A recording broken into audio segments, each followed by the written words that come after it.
ಧೋರಣೆಗಳು. ಯಾಕಂತ ಹೇಳಿದ್ರೆ ಅಧಿಕಾರಿಗಳು ಯಾವ ರೀತಿ ನಡವಳಿಕೆ ಇದೆ ಅಂತ ಹೇಳಿದ್ರೆ ಅವ್ರದ್ದು ದುಡ್ಡು ಕೊಡದೆ ಯಾವುದೇ ಒಂದು ಕೆಲಸಗಳು ಆಗ್ತಾ ಇಲ್ಲ. ತಾಲೂಕು ಆಫೀಸಲ್ಲಿ ಇರಬಹುದು, ರೆವಿನ್ಯೂ ಇದರಲ್ಲಿ ಡಿಪಾರ್ಟ್ಮೆಂಟ್ ಯಾವ್ದ್ರಲ್ಲೇ ಆದ್ರೂ ದುಡ್ಡು ಕೊಡದೆ ಯಾರು ಕೆಲಸ ಮಾಡ್ತಲ್ಲ. ರೈತರದು ಒಂದು ಕೆಲಸ ಮಾಡ್ಬೇಕು ಅಂತ ಹೇಳಿದ್ರೆ ಇಷ್ಟು ಅಂತ ಹೇಳಿ ನಿಗದಿ ಮಾಡಿದ್ದಾರೆ. ಯಾಕಪ್ಪ ಅಂತ ಹೇಳಿದ್ರೆ ನಾವು ಆಲ್ರೆಡಿ ಈಗ ಈ ಸರ್ಕಾರದಲ್ಲಿರೋ ಮಂತ್ರಿಗಳಿಗೆ, ಮಿನಿಸ್ಟರ್ಗಳಿಗೆಲ್ಲ ಸಂಬಂಧಪಟ್ಟವರಿಗೆ ದುಡ್ಡು ಕೊಟ್ಟು ಬಂದಿದೀವಪ್ಪ. ಆ ದುಡ್ಡನ್ನ ಫಸ್ಟ್ ರಿಕವರಿ ಮಾಡ್ತೀವಿ, ಅದಾದ್ಮೇಲೆ ನಿಮ್ ಕೆಲಸ ಅನ್ನೋ ಮಟ್ಟಕ್ಕೆ ಈ ರೀತಿ ಕೆಲಸ ಮಾಡ್ತಾ ಇದಾರೆ. ಬೇಕಂತ ಹೇಳಿದ್ರೆ ಈ ಅನುಭವ ಪಡೆದಿರ್ತಕ್ಕಂಥವರು, ಈ ಕಷ್ಟಗಳು ಅನುಭವಿಸ್ತಾ ಇರ್ತಕ್ಕಂಥ ಸುಮಾರು ಜನ ರೈತರು ಮಾತನಾಡೋರು ಇದ್ದಾರೆ. ಎಲ್ರಿಗೂ ಅವಕಾಶ ಸಿಗಲ್ಲ. ಇವ್ರು ಹೇಳ್ತಾರೆ ಏನ್ ಕಷ್ಟ ಇದೆ ಅಂತ ಹೇಳ್ಬಿಡು. ತಾಲೂಕು ಆಫೀಸ್ಗೆ ಹೋದ್ರೆ ಯಾವ ರೀತಿ ತಹಸೀಲ್ದಾರ್ ನಡ್ಕೊತಾರೆ, ಆರ್ಐಗಳು ನಡ್ಕೊತಾರೆ. ಈ ರೀತಿಯಾದಂತಹ ಧೋರಣೆ ಇದ್ರೆ ಯಾವ ರೈತರದ್ದು ಎಲ್ಲೂ ಕೆಲಸ ಆಗ್ತಾ ಇಲ್ಲ. ದುಡ್ಡು ಕೊಟ್ರೆ ಮಾತ್ರ. ಈಗ ರಿಯಲ್ ಎಸ್ಟೇಟ್ ದಂಧೆಯಲ್ಲಿ ಯಾರು ಮಾಡ್ತಾ ಇದಾರೋ ಅವರು ಫಿಕ್ಸ್ ಮಾಡ್ಕೊಂತಾರೆ ಇಷ್ಟು ರೇಟು ಅಂತ ಅವ್ರ ಕೆಲಸಗಳು ಮಾಡ್ಕೊಂಡು ಹೋಗ್ತಾ ಇದಾರೆ.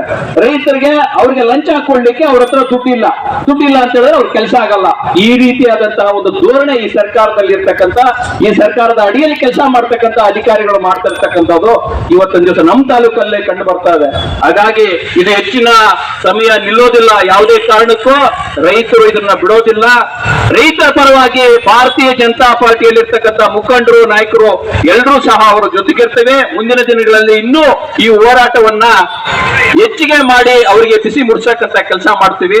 ನಮ್ಮ ರೈತ, ನಮ್ಮ ತಿಲಕನೇರ್ಪು ಸೀನಪ್ಪನವರು ಆಗಿರ್ತಕ್ಕಂಥ ಒಂದು ಅನುಭವವನ್ನ ಹೇಳ್ತಾರೆ ಯಾವ ರೀತಿ ಅಂತೇಳಿ. ಎಲ್ರಿಗೂ ನಮಸ್ಕಾರ. ನನ್ನ ರೈತ ಸಮಸ್ಯೆ ಏನಂದ್ರೆ, ನಮ್ಮ MLA ಸಾಹೇಬರು ಇಲ್ಲಿ ಗೆದ್ದಾಗ್ಲಿಂದ ನಾನು ಒಂದು ದಾರಿ ಕೇಳಿದ್ದೀನಿ. ನನ್ನ ಸ್ವಂತಕ್ಕಲ್ಲ, ಎಲ್ಲರೂ ಪ್ರತಿಯೊಬ್ರು ಓಡಾಡುವಂತ ದಾರಿಯಲ್ಲಿ ಅರ್ಜಿ ಕೊಟ್ಟಿದ್ದೀನಿ. ಜನಗಳ ಹತ್ರ ರೈತರಿಂದ ಎಲ್ಲ ಫೋಟೋ ತೆಗೆದ್ಬಿಟ್ಟು ವಿಡಿಯೋ ಮಾಡಿಸ್ಬಿಟ್ಟು ಎಲ್ಲರ ಹತ್ರನೂ ಹೋಗಿ ಮಾಡಿದ್ದೀನಿ. 3 ವರ್ಷದಿಂದ ಅರ್ಜಿ ಹಂಗೆ ಇದೆ. ಇಗೋ ನಾಳೆ ಇದ್ಗೋ ಮತ್ತೆ ಅಂತಾರೆ, ಮೀಟಿಂಗ್ ಅಂತಾರೆ, ಮತ್ತೆ ನಮ್ಗೂ ಎಲೆಕ್ಷನ್ ಡ್ಯೂಟಿ ಅಂತಾರೆ. ತಹಸೀಲ್ದಾರ್ ಅವರು ಯಾವಾಗ ಹೋದ್ರು ರೆಸ್ಪಾನ್ಸಿಬಿಲಿಟಿನೇ ಕೊಡ್ತಾ ಇಲ್ಲ. ಮತ್ತೆ MP ಹತ್ರನೂ ಕೂಡ ನಾವು ಫೋನ್ ಮಾಡಿಸಿ ಹೇಳ್ಸಿದ್ವಿ, ಬಂದ್ಬಿಟ್ಟಿವಣ ಮಾಡ್ತೀವಣ ಅಂತಾರೆ. ಒಂದು ಕ್ಷಣ ಕೂಡ ಅವ್ರು ಇದು ಮಾಡ್ತಾ ಇಲ್ಲ. ಯಾಕಂದ್ರೆ ಇದು ಮನೆಯಲ್ಲಿ ದೊಡ್ಡ ಮನುಷ್ಯ ಇರ್ತಾನೆ, ನಮ್ಮಪ್ಪ ಕುಡಿತಾ ಇದ್ರೆ ನಾನು ಕುಡಿತೀನಿ. ಅದಕ್ಕೋಸ್ಕರ ಇಲ್ಲಿ ಲೀಡರ್ ಅನ್ನೋರು ಒಬ್ರು ಸರ್ಕಾರನೇ ಆ ತರ ಇದೆ ಅಂತ ಕೊಟ್ರೆ ಇವರು ಅಧಿಕಾರಿಗಳು ಕೂಡ ಏನ್ ಮಾಡಕ್ಕಾಗಲ್ಲ. ಯಾಕಂದ್ರೆ ಯಜಮಾನ್ರು ಜವಾಬ್ದಾರಿ ಇಲ್ಲದೆ ಇದ್ದಾಗ, ಸರ್ಕಾರ ಜವಾಬ್ದಾರಿ ಇಲ್ಲದೆ ಇದ್ದಾಗ ಅಧಿಕಾರಿಗಳು ಏನ್ ಮಾಡ್ತಾರೆ ಅಂದ್ರೆ, 3 ವರ್ಷದಿಂದ ನಮ್ಮ MLA ಗೆದ್ದಾಗ್ಲಿಂದ ಅವ್ರಿಗೂ ಸಹ ತಿಳಿಸಿದ್ದೀನಿ, ಅವ್ರು ಕೂಡ ಗಮನದಲ್ಲಿ ಹಾಕೊಂಡಿಲ್ಲ. ಮೊದ್ಲು ನಮ್ಮ ರಾಜಣ್ಣವ್ರು ಇದ್ದಾಗ ಮಾಡಿರೋ ರಸ್ತೆನೇ ಅದು, ಇದುವರೆಗೂ ಅವ್ರು ಮಾಡೇ ಇಲ್ಲ. ಏನೋ ಒಂದು ಕೆಲಸನೇ ಆಗಿಲ್ಲ. ಯಾಕೆ ಅಂದ್ರೆ ಈ ಸರ್ಕಾರ ಅಂತ ಅನ್ಯಾಯ ಸರ್ಕಾರ ಅಂತ ಆಗಿದೆ. ಈ ಸರ್ಕಾರ ಯಾವಾಗ ಮೂಡಾಗುತ್ತೋ ಆವಾಗೇ ಒಳ್ಳೇದಾಗುತ್ತೆ ಅಂತ ನನ್ನ ಅನುಭವ ಹೇಳ್ತಾ ಇದ್ದೀನಿ. ಸುಮಾರು 3 ವರ್ಷದಿಂದ ತಿರುಗಾಡ್ತಾ ಇದ್ದೀನಿ. ನನ್ನ ಸ್ವಂತ ದಾರಿ ಇಲ್ಲ, ನಕ್ಷೆಯಲ್ಲಿರೋ ದಾರಿನೇ. ನಕ್ಷೆ ಸಹ ಕೂಡ ಕೊಟ್ಟಿದ್ದೀನಿ, ಆದ್ರೂ ಸಹ ಅವರು ಬಿಡುಗಡೆ ಮಾಡ್ಕೊಡ್ತಾ ಇರ್ಲಿಲ್ಲ. ಚಿಲ್ಕಲ್ಲೇರ್ಪು